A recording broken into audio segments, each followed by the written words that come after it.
Aruna kembali menjerit keras. Dengan refleks ia berlari keluar dari kamarnya menuju ke kamar mandi lalu membuang cincin tersebut ke dalam kloset WC. Dadanya bergemuruh hebat.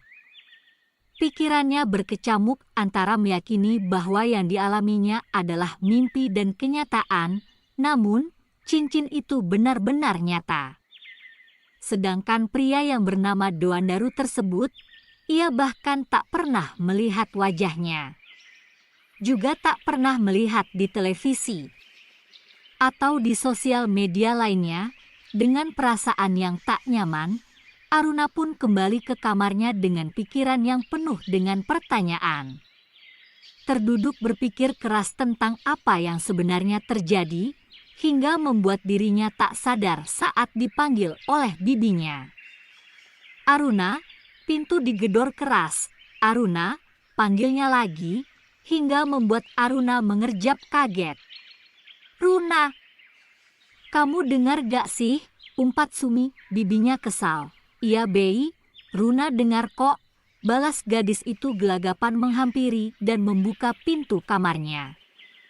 Ia bahkan tak ingat bahwa dirinya refleks mengunci kamarnya beberapa saat lalu.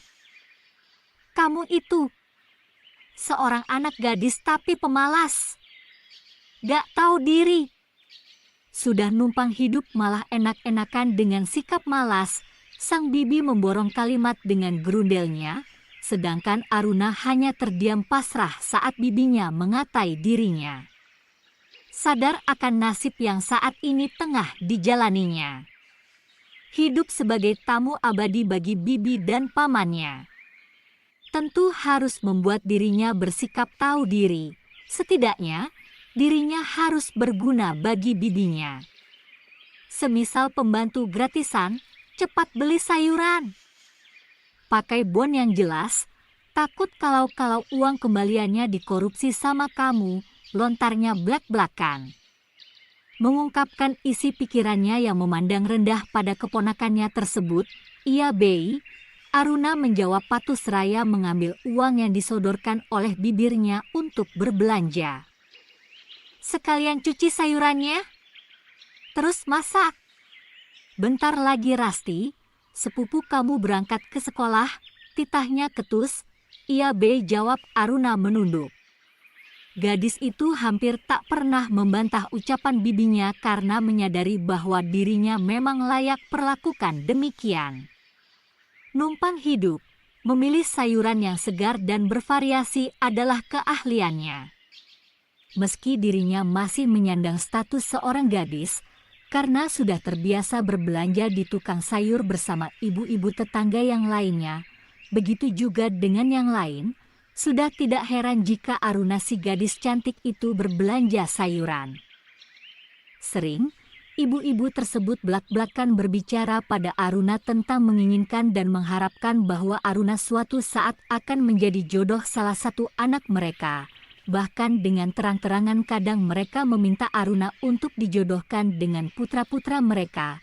Sayangnya Aruna tidak menanggapinya dengan serius, hanya tersenyum ramah.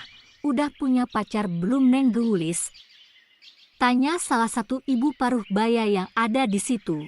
Aruna menggeleng pelan. "Belum ada yang mau Bei," jawabnya polos.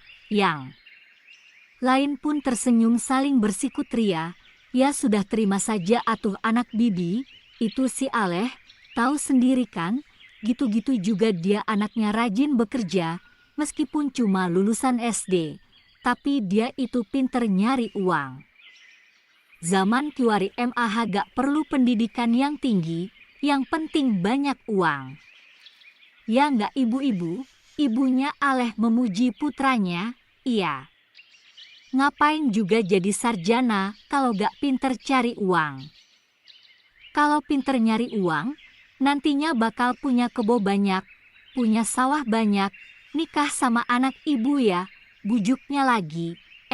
Aruna, mending nikah sama anak saya saja. Anak saya MAH tampan rupawan, seperti Arjuna, enggak papa enggak naik kelas 3 kali waktu SD, toh cuman enggak naik kelas 3 kali.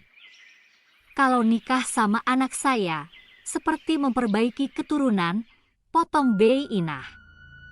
Hingga yang lain pun ikut tertawa dengan penuturan Inah yang katanya cuma 3 kali gak naik kelas. Ibu-ibu, kalian jangan mimpi punya mantu si Aruna. Dia mungkin emang belum pacaran, tapi udah nikah, celetuk Yuli. Seorang wanita muda yang seusia dengan Aruna. Namun, dia adalah seorang janda muda akibat nikah setahun yang lalu dalam pernikahan kecelakaan. Yuli, janda kembang yang populer, yang merasa tersaingi dengan kehadiran Aruna, nikah? Masa saya sudah nikah sih Yul? Boro-boro nikah, calonnya saja belum ada. Lagian, saya juga masih sekolah SMA lah. Belum kepikiran untuk nikah. Saya juga pengen cari kerja dulu, kalau habis lulus sekolah. Pingin kerja, seenggaknya untuk diri saya, biar gak terus bergantung sama bibi, sangkal Aruna santai. Sudah terbiasa dengan sikap sinis Yuli. Oh ya, Aruna, jangan bohong. Kamu tuh lihat di tangan kamu ada cincin nikah. Kamu pikir saya tak tahu itu cincin pernikahan? Saya juga pernah make, hardik Yuli kesal. Semua orang pun sontak menatap ke arah Aruna. Sedangkan Aruna membelalakan matanya saat melihat di jari manisnya kembali tersemat cincin yang dibuangnya tadi pagi. Gadis itu pun memerhatikan tangannya yang sedikit bergetar. Ia yakin, sungguh yakin bahwa tadi pagi telah membuang cincin itu. Tapi, kenapa cincin itu sudah ada di tengahnya lagi? Dan sejak kapan cincin itu berada di tangannya?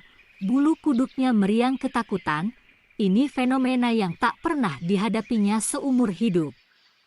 Berurusan dengan hal yang tak masuk akal, jawab Aruna. Itu cincin pernikahan kan? Yuli mendesak jawaban.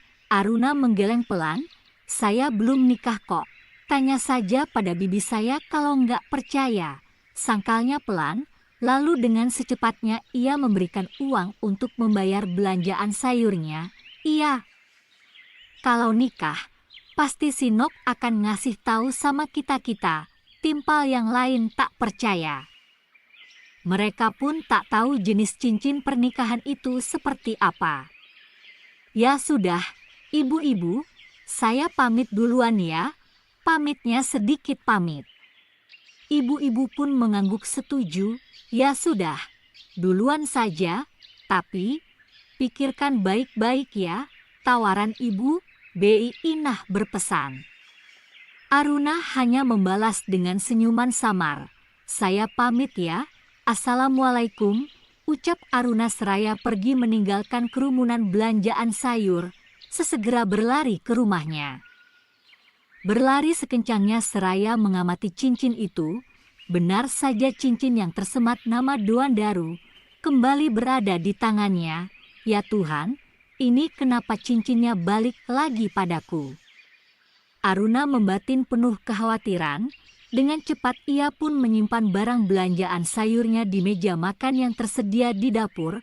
Setelah itu bergegas pergi ke kamarnya untuk menenangkan pikiran. Aruna menutup pintu kamarnya dengan perlahan. Pikirannya masih mengembara pada kejadian semalam dan pagi ini. Sudah pulang Nyimas Aruna? Tanya sebuah suara yang semalam didengarnya. Suara yang terasa menggelegar di telinganya. Suara itu? Tunggu. Itu suara. Aruna pun membalikkan tubuhnya ke arah suara yang bertanya padanya. Dam. Ternyata itu suaranya Doan Daru. Aruna hampir saja berteriak ketakutan. Ia pun hampir terjengkang ke belakang saking terkejutnya. Lalu tubuhnya beradu dengan pintu kamarnya. Om. Ngapain di sini? Tanya Aruna terkejut. Om. Doan Daru menyipitkan matanya menatap tajam pada Aruna. Detik berikutnya matanya menyala terang. Lah, di kamar Aruna ada Doan Daru. Ngapain ya?